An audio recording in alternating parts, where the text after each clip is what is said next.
guys, welcome back to another video.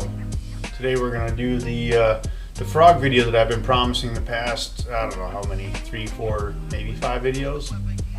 But we finally got time to do those frogs. We got a couple of the new frogs in that I was waiting for in order to do this video. I think we're ready to go. I'm ready to give you some tips of how I use them, where I use them, and what I'm going to rig them on. And some of them are going to be the hollow body frogs. A lot of them are soft plastic frogs. Some are floating, some are non-floating, and I'm going to show you how I use them. All right, before I get the show rolling, I want to give a huge shout out to Fish Addictions TV. These guys have been my partners for about a year. There's a lot of really good people that are associated with Fish Addictions, and I really encourage you guys to go check out their content. They have a YouTube channel, Fish Addictions TV, and they got a lot of really good stuff over there, so go check them out.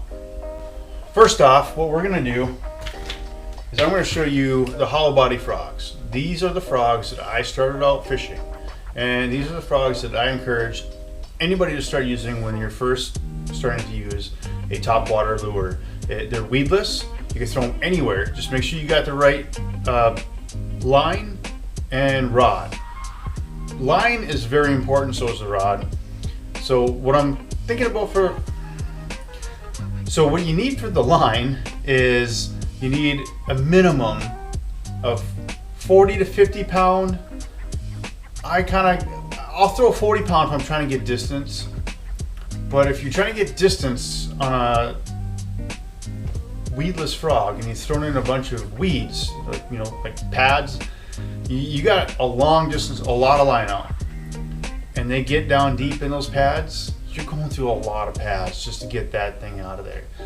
But the reason why I do throw 40 pound, because I'll throw 40 to 50 pound line. I just jump between the two. I don't know why. I don't know. I don't prefer the one over the other, but if I did, it would be 40. It's not going to break. I've never had it break anyways, not for me. But the reason why I want to throw 40 is the casting, the ease of casting, the castability. It doesn't take a lot of effort to cast that. Yes, you can cast it a long ways, like I just explained, but you really don't want to cast that far out unless you're in open water and you're trying to get them over top of the, say you got submerged weeds and you're trying to bring it over top of those off of an edge. Yeah, then you can cast way out, because you're going to want to keep, sometimes high pressure bodies of water, you want to keep your boat a long ways away from those fish. They might have felt the presence of boats before, and so if you get too close, they may not bite. So that's where I feel like the long casts are going to help you.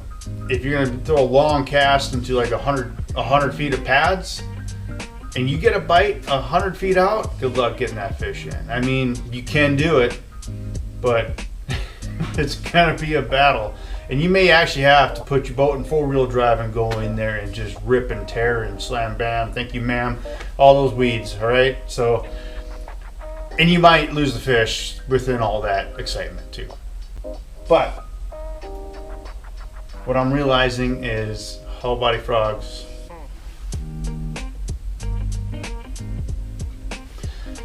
so with that said, I jump between 40 to 50. A lot of guys will go 65 pound, and there's some people that go 80. I'm sorry, 80? No, I don't see any need for it anywhere in the States or anywhere for 80 pound test line for frog fishing for bass. Even on a 15 pounder and the thickest weed cover, I just don't see the need for it. 65 pound test, if you know that's what you're going for thick cover, 65 pound test is my line choice. Up here in North Dakota, Minnesota, in our area here, we don't have 15 pounders. We don't even have 10 pounders. The state record in Minnesota, I don't know what it is in North Dakota. State record in Minnesota is just under 9, I believe. Don't quote me on that. So we don't need that kind of, gear line size up here. So 40 to 50 is fine for me. A lot of guys in Florida, from what I hear, I've never been, never done, they will go 65 minimum. Yeah, okay, that's fair. I don't fish in Florida. I haven't. I will one day, but I haven't. So I don't really know. 65 pound, you know, there are a lot of bigger fish in Florida, that's for sure. So that's where I would start, down there is 65 pound. I wouldn't do 80. 65 pound test would be my max. So if I'm gonna fish down there in a big fish factory, 65 pound test. Up here, say if you know max is about 8 pound, you know, state record, 40, 50 pound would be good enough. Now that's a lot on line. Rod, I always go heavy. I'll go for a frog, 7'6". You know, if you're a little bit shorter, so I'm 5'10". You know, if you're a little bit shorter, maybe you want a shorter rod. But the reason why I want a longer rod is casting distance, and you know that goes along with the line size. You don't have to work as hard to cast as far with a longer rod and a little bit lighter line. A little bit lighter, you know, 65 pound down to 50 or down to 40. I always go heavy because you're trying to pry those guys out of there, those fish right out of the heavy cover. Most of the time, right? So heavy rod, I'll go between 7 to 8 foot. My personal preference is 7'6". So a lot of guys they'll go 8 foot. Not me. I'm 7'6". If I have to, I'll go 7'10". But I don't care too much to have an 8 foot rod on my deck. I really don't have a whole lot of need for it. I've done just fine with the 7'6". It's perfect for me. So since that's perfect for me, it might not be perfect for you. Feel it out and see how it, you know, see what you're comfortable with. If you need a longer rod, go for it. You know, this is just what's good for me. And you guys will figure that out as you buy rods, you know, and test this out for yourself. Like I said before, we're gonna start out with hollow body frogs. And with that said, the first hollow body frog I've purchased and cast, and I still have, well, really beat up and it's been in here for a while, so it's a little deflated, is the Live Target frog. Now these, you know, this guy's been used quite a bit. You can tell he's got teeth marks on it. I've got some other ones in here too. I get a lot of bites on the natural look, the leopard style frog. Technically, there's only 3 colors of frogs you really need. The leopard style, some kind of a black, black and blue, black and red, whatever you want, black and green, and a white. Man, my frogs got messed up in here, some of these are new.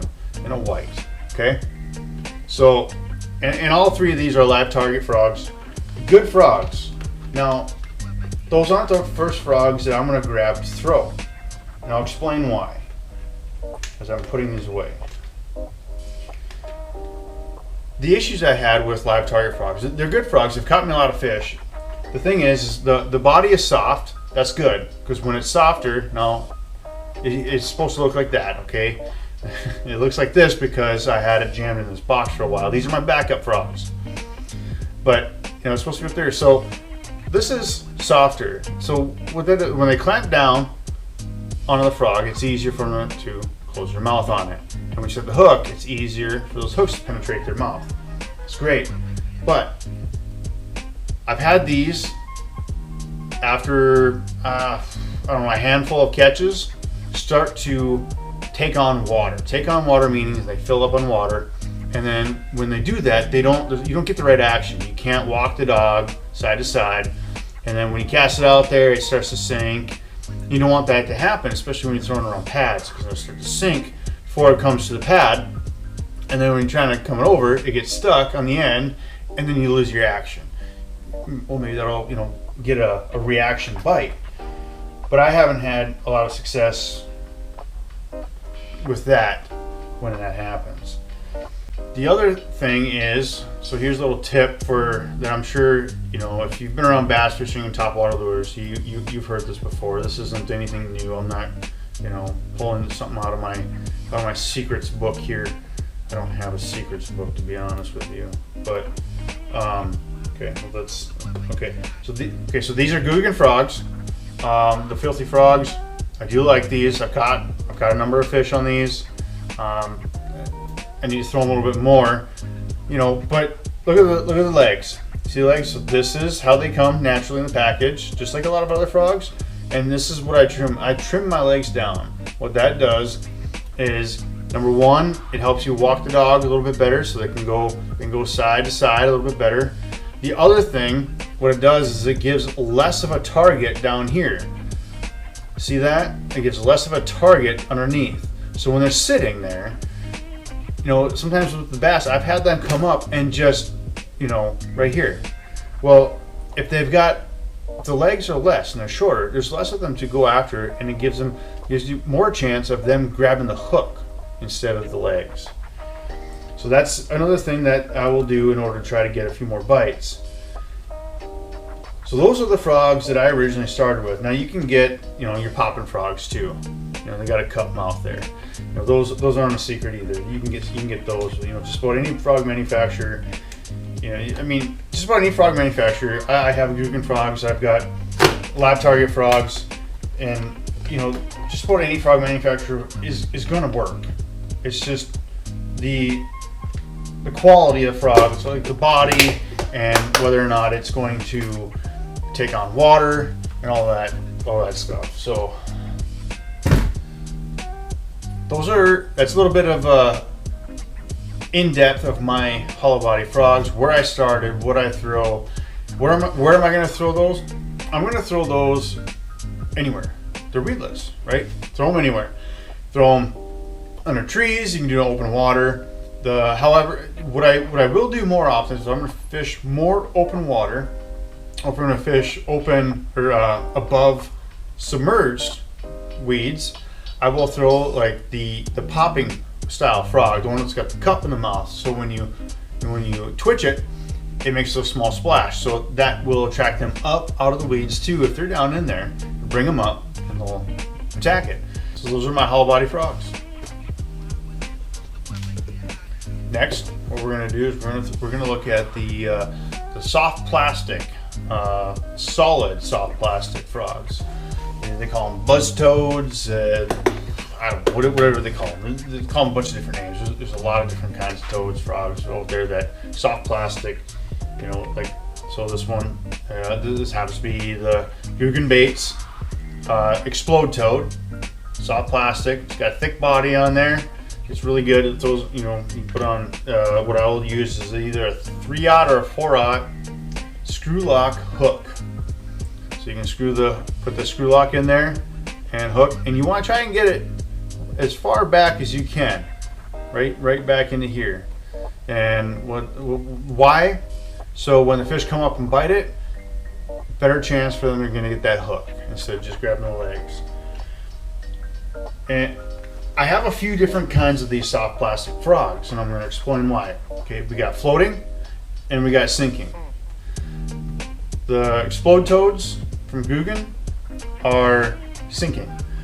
I also have the JE Custom Jigs frogs as well, and these frogs are sinking too. There is a floating compound in there to help them float enough, but so what they do is they slowly sink. So Explode Toad is going to sink at a little faster rate than the JE Custom Jigs. Now, why would I want that? Well, sometimes I'm going to want this toad, you know, and the legs are different too. Take a look at that. This is going to have a lot more, throw a lot more wake, make a lot more noise than this one. This is kind of more of a finesse style frog. That's why I got this. And this one's more loud and, you know, trying to get the attention. And when I stop it, it sinks a little bit faster, and then I want to keep reeling, so I'm going to pull it up. And when I pull it up, I'm looking for that reaction bite. This one right here, this one is just a slow roll. I'm going to pause it a little bit, and still kind of looking for that reaction bite, but this is a little bit more finesse. Why finesse frog? Frog fishing is, you know, heavy rods, heavy line, and you're throwing in a heavy cover. It should be just what. Well, but sometimes if those pads or those weeds are hit a lot, you want something a little bit different. something's a little bit quiet, but still the same thing. And so that's where this gets the somewhat of the finesse category. So also with these frogs, again, you know, I have a few different colors here, right? But honestly, what colors do you really need? You know, you really just need the white, black, some kind of black, some kind of white. The explode toad doesn't have, well, okay, so these are soft plastic, so it's hard to make a leopard colored soft plastic. So in that case, I would use, like, I think this one is called the Summer Craw Explode Toad. So it's got like kind of almost like a chartreuse green bottom with a green pumpkin top. You know, or I would just throw a green pumpkin. You wanna really have some fun? You know, throw their I believe is well, it's called Fire Craw, so an orange one. I also did get orange and red in the JE Custom Jigs as well. Why? Well, just because it's something different, and especially when the water's colder. You know, typically you use red for craw colors, but I feel like the fish get keyed in on red in the early spring or in the fall because of the craw colors, that maybe if it's on top of the water, maybe they'll hit it too. I don't know. I've never tried a red frog, so that's what we're gonna do this summer. Spring, summer, fall, you name it. We're gonna try it. I feel like this video is gonna get a little long, and I apologize, but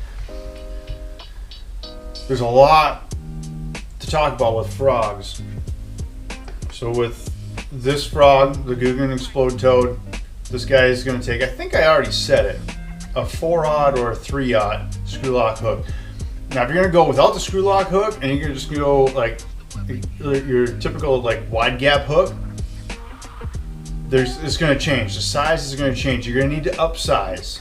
All right, that's my sinking frogs, the soft plastic toads. Now we're going to get into the floating ones here. These floating frogs, I haven't actually used yet. I've watched some videos. I've played around with a couple of them. I really like them. So my floating frogs, I got two brands that I'm trying out: Zoom and Savage Gear. There's the Zoom package. You know, these are actually kind of spendy for just a package, one package of these. So be prepared to spend a few bucks. Don't quote me, but I know it was over 10 bucks for this package anyway. With that said, these are made with like the same type of plastic like the Z-Man Elastec. This is made with the same type of plastic, and so you are going to get a lot more use out of these than you would with the Guggen Explode Toad. So that's something to consider too. That's why I didn't blink an eye, you know, if it was 12 or sorry, $10 to $14 per pack. I think it was $10 to $13 per pack, something like that. It all depends. These are actually hard to find, which is weird.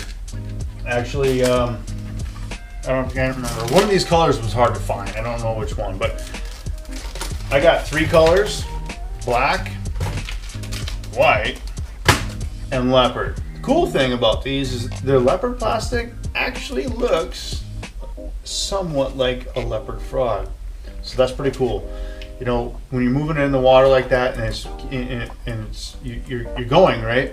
The fish aren't going to have a chance to see that, hey, well, that's not exactly like a leopard frog. It's got the colors, it's got some of the design on it. They're not going to notice. We're going to catch fish on that. You will too if you get some. I don't know how good those frogs are, but we'll find out. That's the Zoom toads. It's actually just called the Zoom frog, if you want to get technical. The other, the Savage Gear, this stuff is now, these aren't as expensive and they weren't hard to get. They are a little bit different. So what I really like about these, I'm going to take one out.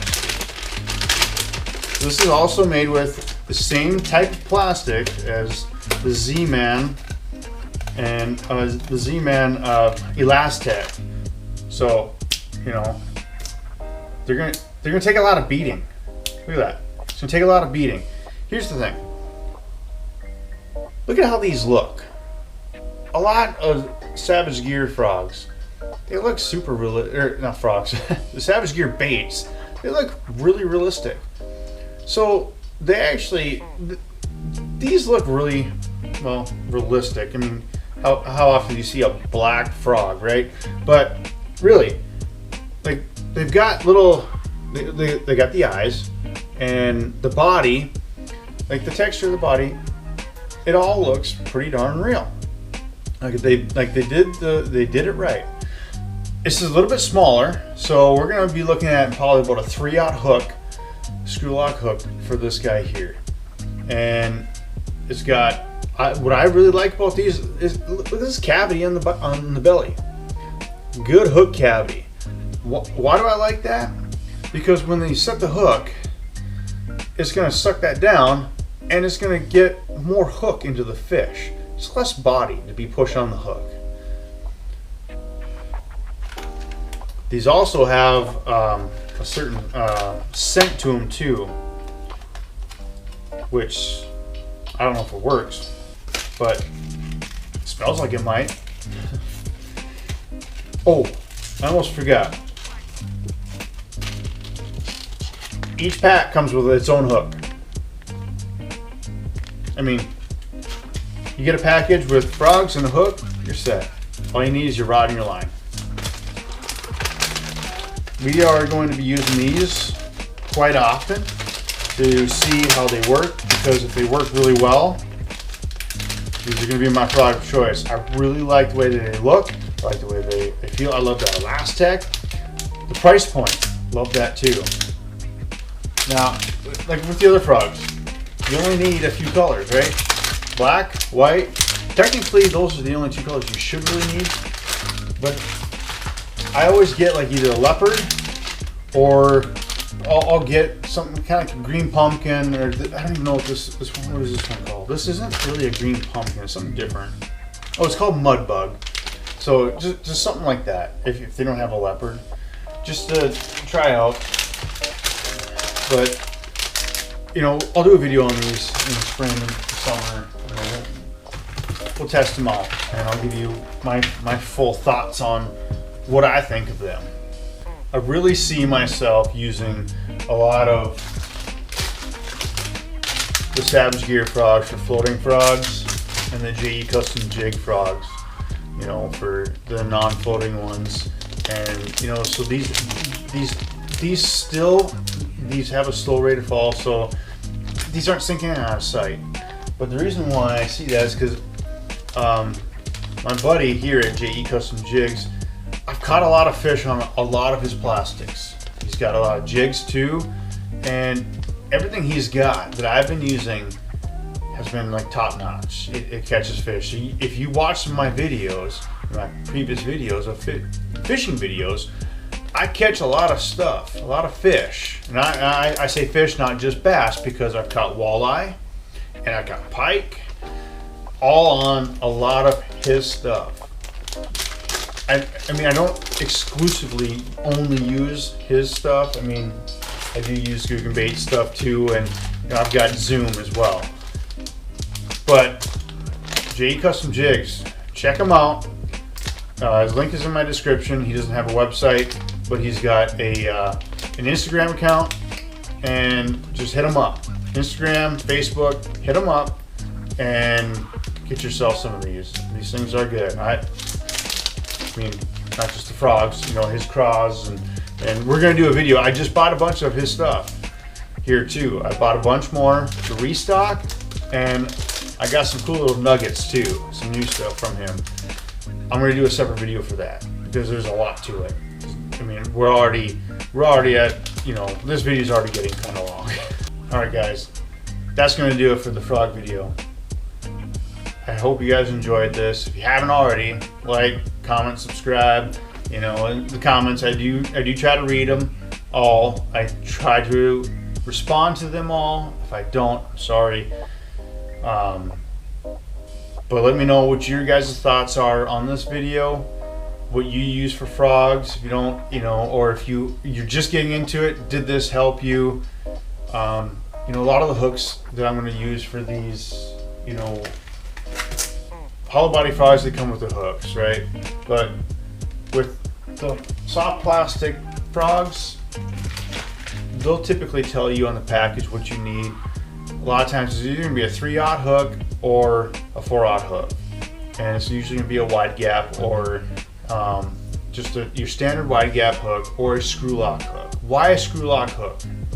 Well, screw lock hook is going to lock the bait at the nose. It's going to lock it at the nose, and it won't slide or move anywhere, which in a second I'll tell you why that might be a bad thing. But with a regular or typical wide gap hook without the screw lock, you may have to reset that bait after every cast depending on how beat up it is, and that can be a pain sometimes. Now, why can a screw lock be bad? So this stuff is like a really good plastic that it stretches and whatever, so this isn't gonna be so bad. But on the other frogs, like I said, the Guggen explode toads, and I've experienced this, that screw lock, when they bite it, they can rip the nose of that frog right out of there, and that's going to mess up your screw lock it won't mess up your screw lock, it'll mess up the nose of your frog, because that screw lock is going to pull that plastic apart when that fish bites it and rips and tears it, and you're yanking it through 20 pounds of weeds or pads or whatever you got going on. So screw lock can be good or bad. I will use a screw lock because then I'm not worried about my bait sliding out. So I mean, you're gonna lose baits, but that's my preference. Sorry, another little tangent there about hook stuff. I didn't feel like I talked enough about hooks on these frogs, but like I said, hey, let me know if you like this video, and we got some more videos coming down the line here. Got a couple, like I said, JE Custom Jigs, got a whole box of stuff right here that we're gonna do kind of an unboxing on, and I'm gonna explain to you, more in depth the lures, which are plastics, I guess. So plastics, well, no, lures too, because there's some jigs in there. Why I got them, where I'm gonna throw them, what I'm gonna throw them on. Okay, so that's one of those videos coming up, and we got some other videos too. We got a couple things coming up here before we get into actual fishing videos, which is probably be the first tournament practice down in the Mississippi River. Thanks for sticking around for this video, and please check out Fish Addictions TV. Run over to their YouTube channel, check out their content. They got a lot of great stuff over there too. And until next time, catch you later.